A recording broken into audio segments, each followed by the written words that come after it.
Thank you, sir. Yeah, my name is Heath Van Horn. I spent 23 years in the Air Force in various cyber roles.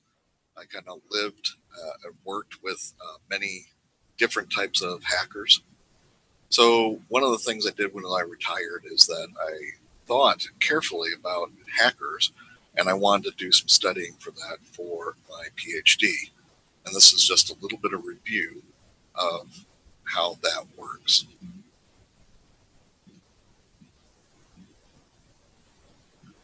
So if we use the definition, a traditional definition of a hacker, and I just retrieved this the other day because it really hasn't changed much.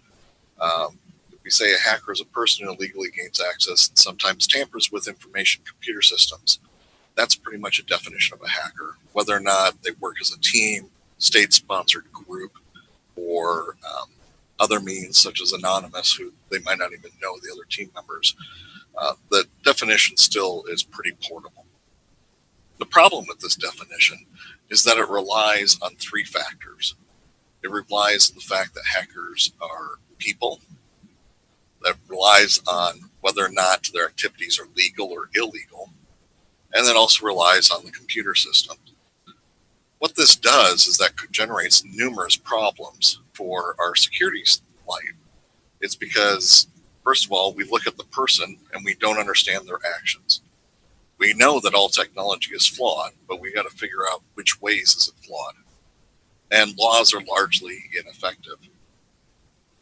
So our solution has always been that we need more study of hackers. I love reading sociologists' take on hackers, and because really I could tell them that in one word why hackers do what they do, and that's because of fun or money. We always say we need more technology to solve this problem. And really, it's not a technology problem.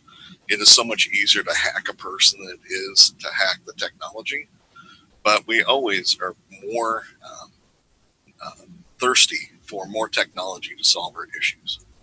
And then, of course, there's always more laws. If we only had a law against going over state lines, if we only had a law against going over country lines, if we only had a law, and on and on and on and on. The more laws we have, then the more safer we've been. But as the last two speakers noted, is that hacking and data breaches and security, they're proliferating at an alarming rate. So none of these things have happened. We've been doing this research focus for 40 years, and it has not stemmed the source of hacking activities. So really what I found in the literature, when you go outside of these three areas, people, laws, or tech, that they look for a multidisciplinary approach. And so what I decided to do was I said, well, if we're going to do multidisciplinary, we need a multidisciplinary definition, or we just need a new definition altogether. So my idea was to create a new theory so we're not looking at these same three stovepipes. So I modified the definition. So I just simply said, a hacker is an individual with limited resources who can effectively disrupt the operations of large organizations and which have vast resources at their disposal. Which, again, it can be ported to teams and such like that, but really, the large organizations, they have the R&D, they got the auditors, they got the power, they've got millions of budget, and it all comes down to some individuals with a really souped up laptop, and they can break things down like nobody's business. And so that's why I modified the definition to that. After I modified the definition, I said, hey, I need to find similar occurrences where this has happened in the past. So one of the things, I'm not a historical buff, but I do like movies, and I do remember MASH that came out and says, and then there was Korea. There was an interesting event that happened in Korea. The United States, this was the first time that jet fighters were used in combat. The United States brought forth the F-86. It was technologically inferior, though we thought it was the cat's meow. It was heavy, it was slow, it was stable, which is great for a passenger jet, but terrible for a fighter jet. It did have one thing going for it, though. It had the radar gun sight. The effectiveness of this is debated even today. So whether or not that was a good thing or a bad thing is up for debate. The other thing the United States had going into the Korean War was that the United States pilots had many rules they had many rules that they had to follow. They had law restrictions. They had a lot of things hindering their ability to conduct war. And then, on top of that, they had a president who wanted to fight the war, yet maintain a balanced budget policy. So they had a lot of restrictions on their technology, their people, and their law. On the other hand, you had North Korea, which had a MiG-15. Oh my goodness, that thing was beautiful. It's like a ballerina in the sky. It could outturn anything that the Air Force produced. It was heavily armed, so it was very effective. They had no restrictions because they were the aggressor. They could do anything they wanted. And there's no accurate spending information. So we can't make the assumption that they outspent or had unlimited resources. So that's a factor that we really can't consider. However, when you look at those two nations in the air war, the United States, besides being the underdog, had the superior kill ratio in air combat. They had a kill ratio of 10 to 1. Again, this number is disputed, and there are Korean War magazines out there that debate this every month. But that was what spurred me on to looking at this part of a particular area of research when it comes to hackers. Because really, what we're doing is people are trying to steal our information, and we're doing our best to prevent them from stealing that information.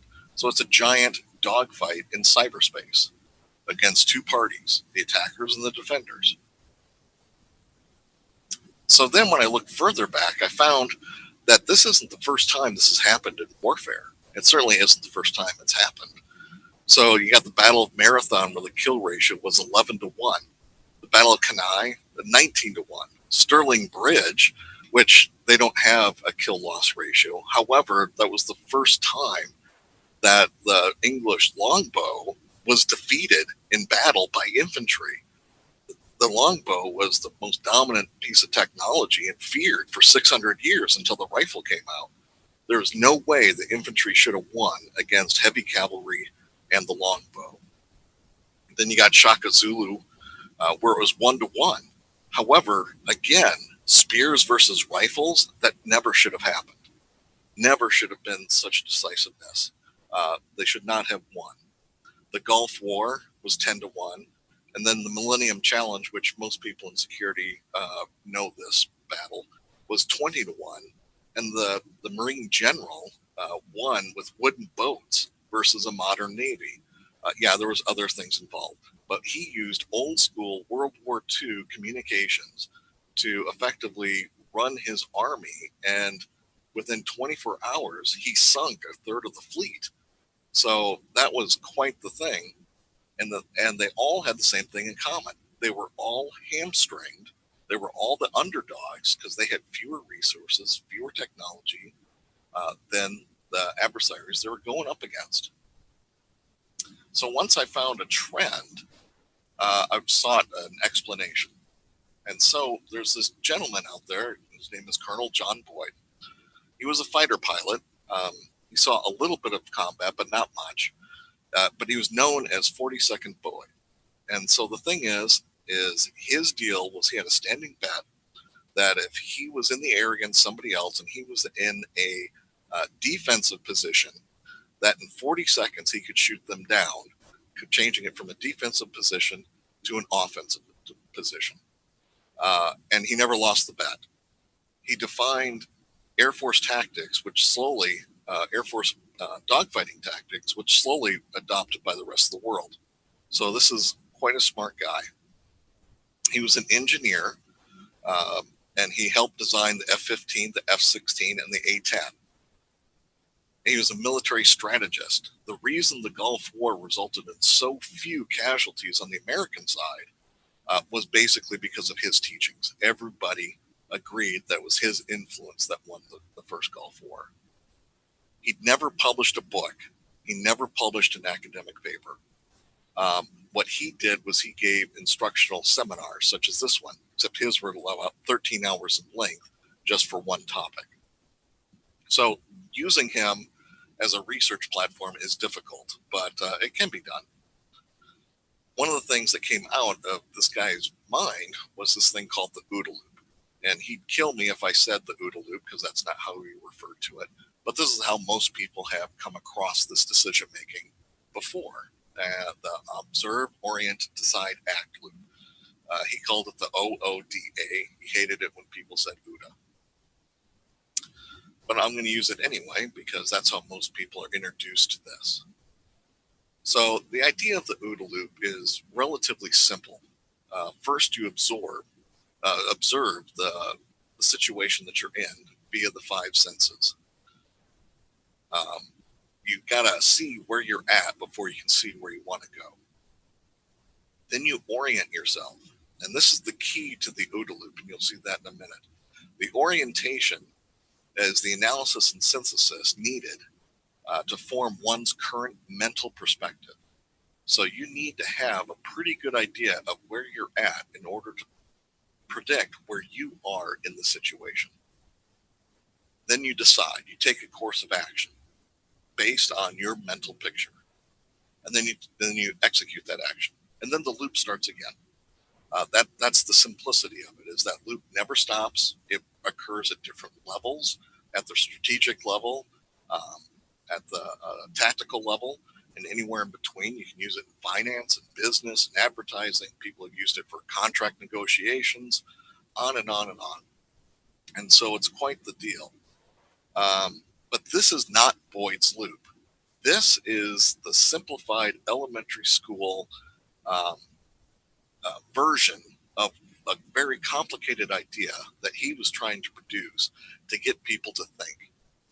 So let's take a look at what his loop looks like. This is what his loop looks like. And as you can see, you still have the four steps. You got the observe, the orient, the decide, the act. But each of these steps is quite involved.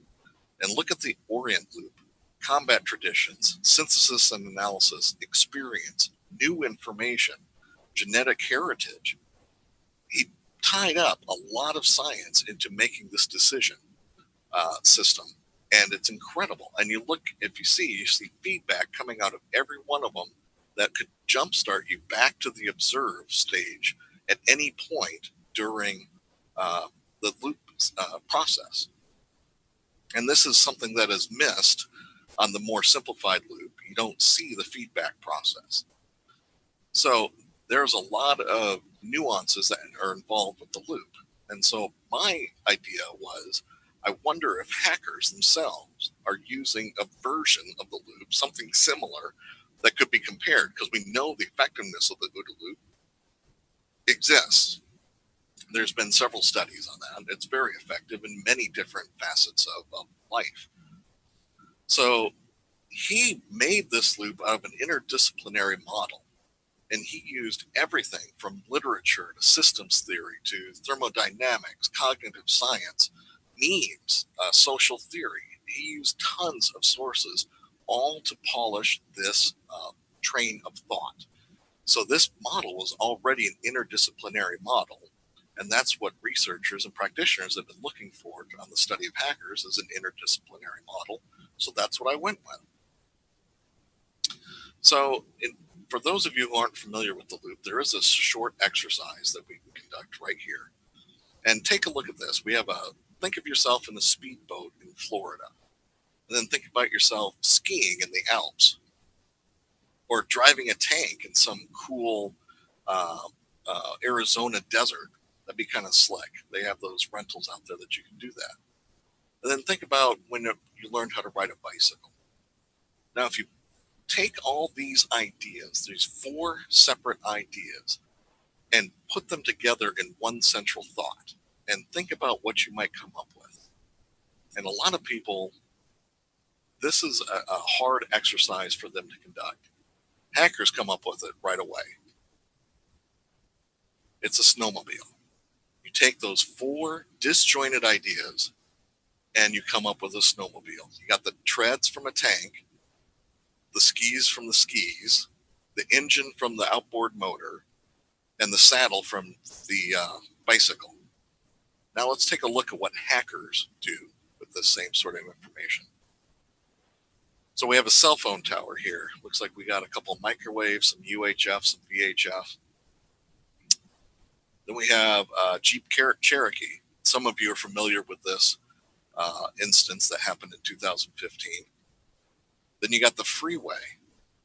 Then you got old cell phone technology. And then you have a laptop, which is the hacker sitting in his room.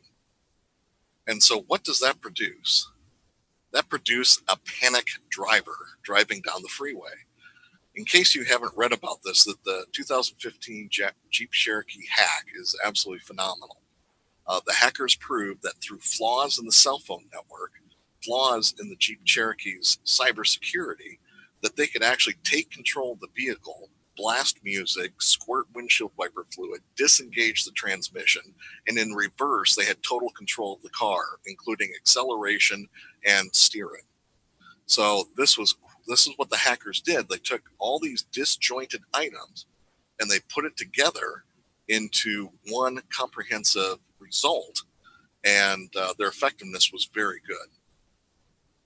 So again, my research was to develop a whole new hacker theory, a starting point for researchers and practitioners to base their efforts on. And so I only had a simple research question, and it says, does hacker decision making exhibit one or more patterns which can be developed into models for comparative analysis to the OODA loop? So I used a case study. Hackers are notoriously hard to perform research with. They're secretive.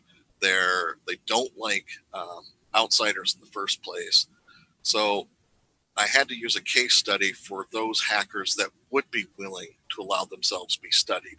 And even some of those that I studied wouldn't give me their real names. So it became a very interesting concept. So what I did was I used the Pacific Rim Collegiate Cyber Defense Challenge. If you're not familiar with the CCDC, it is a hacking competition nationwide. The Pacific Rim just happens to be one of the semifinals that they can go to. And in order to test the cyber defense of these college students, these college teams, they need a bunch of hackers to attack them. And they need to do it in a way that can be documented. And everybody gets attacked in the same manner.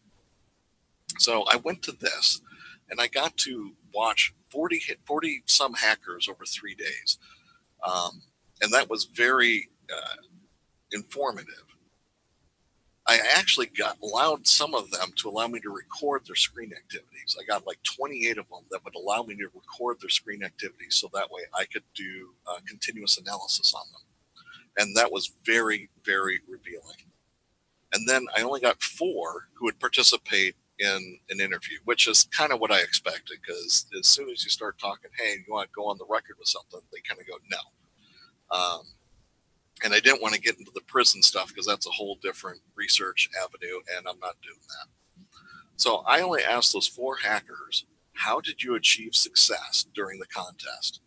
And they came up with some brilliant theories of how they achieved success. Most of it was because the defenders are stupid, but that doesn't really help us in decision making. But my results came up with 4 different models. And so those 4 different models, they came out and they seemed all separate, but they really weren't. They all came out to being resembling this model right here. Some hackers were further along in the process than others, and some weren't. So the models became tainted. But when I finally got this model built based on the interviews, based on the video, and based on constant analysis, by the way, watching people hack is not nearly as fun as doing the hacking yourself. And I probably watched those hundreds of videos. I don't know how many thousands of hours I spent watching them. Anyway, so if you look at this, at the research results, you can see this model that they follow roughly what the OODA loop does. They first scan the system. They got to know where they're at in the network. Then they use their experience to identify those target openings. None of them was able to go in cold. That was something that they all knew. They were like, oh, it's an XP machine. Oh, it's a Mac box. Oh, it's whatever. And they were able to use that orientation step to do two things: to either launch an attack or go back and try a different one. And they always did the low-hanging fruit, because none of them wanted to sit there all day going, oh, let's do a password crack. They all wanted to get something going now. If they were successful, the first thing they did was establish persistence, which was a decision they made. They said, I will establish persistence, and then later on I'll ruin their whole life. Or what they did at that point was they decided to reiterate the OODA loop again, or their decision-making model, and they started scanning at the next level. If they got through a firewall, they started over again. They did not take action against the target. They only established persistence and decided what to do next. So this very much similarly mirrors what the OODA loop is explaining. So it is similar to the 4-step OODA loop in that they only pretty much followed 4 different steps. But it's also similar to the full OODA loop, which involves going in depth and executing the OODA loop at the tactical as well as the strategic levels. What this does is, this is not, I don't believe that this is the answer. This is simply a starting point for further research, because there's no other reasonable theories out there. It's always more laws, more study of the people, or more technology. Or it's an case studies on how the technology failed, how the people failed, or how the law needs to be rewritten because somebody got through the loophole. And so the thing is this here is about how hackers think. We're no longer concerned with whether what they're doing is legal. We don't care what technology they're using is. We actually had one climb outside the building to peek in a window to see if he could get some passwords. He didn't. They actually had all gone to break, and then his arms got tired and he dropped to the ground. But the thing is he actually used other means than technology to try to get information. And here, you're targeting the core of the problem or the core of the situation. And what happens is that makes recommendations of future research important. So we need to repeat the study at other hacking contests. I was on the West Coast in Idaho. I'm now in New York teaching. So I'm trying to establish time when I have free time to do another repeat study to see, does this model hold water when it's a different group of hackers? There was a lot of limitations to using case study, but you got to generate theory from somewhere. The other thing that I'd like to do at some point is to do research using a focus group, a bunch of experts like yourself, to see, is this model, does it pass the common sense test? Does it pass the smell test of the experts that say, you know what, this seems reasonable? Or, oh my goodness, I can't believe you forgot that step. Because there's some things I can't observe, because what they're doing in their own head, I can't observe that. And so there's steps that could be missed. The other thing that'd be awesome to perform is to do a quantitative research. If I could get some hackers and specifically teach them and have them practice the OODA loop, it takes quite a while for people to start thinking. Because remember, they're doing this all by instinct. None of them knew about the decision-making model, any decision-making model. They never brought it up. So if you could specifically teach people that are doing something by instinct, a process to enhance that instinct, would that increase their effectiveness? It might. I kind of think it will, but hackers are a strange group. You're never quite sure what you're going to get. This whole research effort has deep implications. I actually paused my study for about 6 months because the implications are, do we really need better hackers out there? And the answer is no, but at the same time is you can't, squash knowledge. If it's not me, it's somebody. So we have a multidiscipline theory now that is established. At least it can be disproven or proven. We have a research direction other than those 3 stovepipes that we can go into. We have hackers that were oblivious to the actual process of structured thinking, because they didn't mention it. They didn't say it influenced their decisions in any way. And so we have to think about, if they're trained, would that become an issue? The other problem is the OODA loop only works in offense, and cybersecurity doesn't perform offense. Everything is after the fact or to try to prevent the effect. And so that will never, ever that won't be effective. Anybody who uses the OODA loop wins every time. There is no effectiveness. What becomes an issue is you have to use, when two people are using the OODA loop, the one who uses it most effectively wins. So that brings us to that we need to maybe think about cyber defensive strategies and change those, which may include hacking back. I haven't really gone back into this very much, but I do know anecdotally, Kennesaw, Georgia, for those of you who aren't aware, it's a suburb of Atlanta, one of the top 10 violent cities in America. And it's a suburb of that, and it has an 80% reduction of violent crime of the U.S. average, not of Atlanta, but the average, including podunk towns. And one of the things that people attribute that to is the fact that they mandated a law, I think it was in '83, if I remember correctly, that every household have a gun so they can fight back. So it's pretty hard to conduct violent crime against somebody that wants to violent crime you back. Whether or not that would port well to cyber defense, I have no idea. It's something I've been thinking about ever since. Think about the implications of hackers using a structured thought. So really, the conclusion is that there's enough similarities between the hacker decision making and the OODA loop that there's further investigation is probably required. The hacker's stovepipe is still going to exist. You can't make the other conclusions without that fundamental research. So it's not going to stop. It's not going to replace anything. However, those things are not stopping hacker activities, but you can't fundamentally change what's going on. There is now a fourth avenue of exploratory research for practitioners and researchers. And there could be even more revealed if we start going into another direction. That's it for me. Again, my name is Heath Van Horn.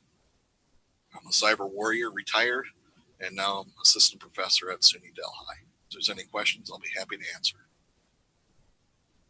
Matt, thank you so much. John Checco here. I just wanted to say, I've heard about the OODA loop and in various different presentations. I like the history behind it. You actually presented it really well. I love the background on it, and the fact that it's OODA and not OODA, right? I appreciate that. So some of the questions I have, one is really about, and I think you answered this in part, but I'd kind of like to go more into, hackers using the OODA loop and then cyber defenders using the OODA loop. You get into that dogfight scenario. We're constrained in the corporate world by a lot of process, and so how do we effectively increase our OODA loop cycles? Well, first of all, if there is no attack involved, we're only doing two of the steps, and which puts us always at a disadvantage, and defenders will never win. That's just the way it is. Everything we do when we report a crime, or we coordinate with agencies, or we coordinate with the NOSCs and the NOCs and all those places, the thing is that's always after they got our data. We've lost. If they got our data, we lost. All the stuff after the fact is paperwork. In Boyd's mind of using the OODA loop, that none of that stuff matters. So the thing is really we have to be able to shoot back. If we can't shoot back, then we're never going to win. And I honestly, this is something I've been thinking about a long time, and I would love if I had a hacker group nearby rural New York so I could debate with some people, because maybe together we can come up with some ideas. But honestly, I don't know how we would effectively use the OODA loop in a defensive only posture. Especially with just go back to Alan's presentation, with all the regulations and everything we have to report on, it becomes more and more difficult.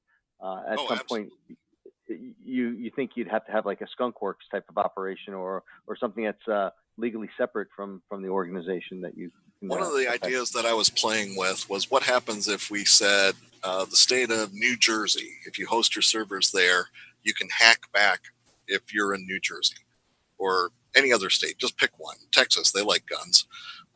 So the thing is we could measure that effectiveness. Would hackers avoid those corporations that actually could take a stance against them? But again, that would take a fundamental change in laws. That would take a fundamental, because cyber isn't just, it doesn't stop at the city or state border.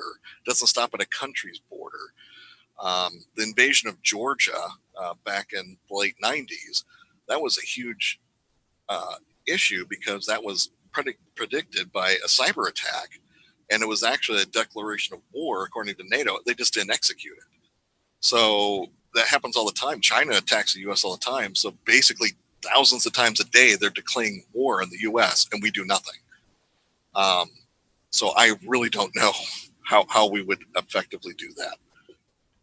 Okay, some questions in the chat. One is actually, can a hacker make a great cyber defender?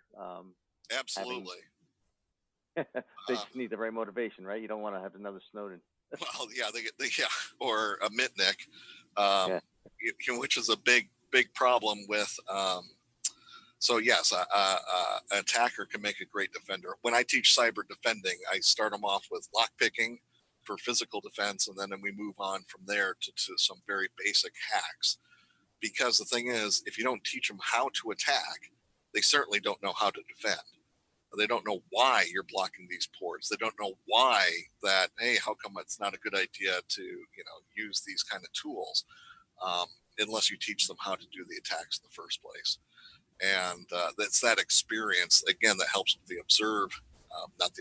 the orientation phase of the OODA loop that is key to their success.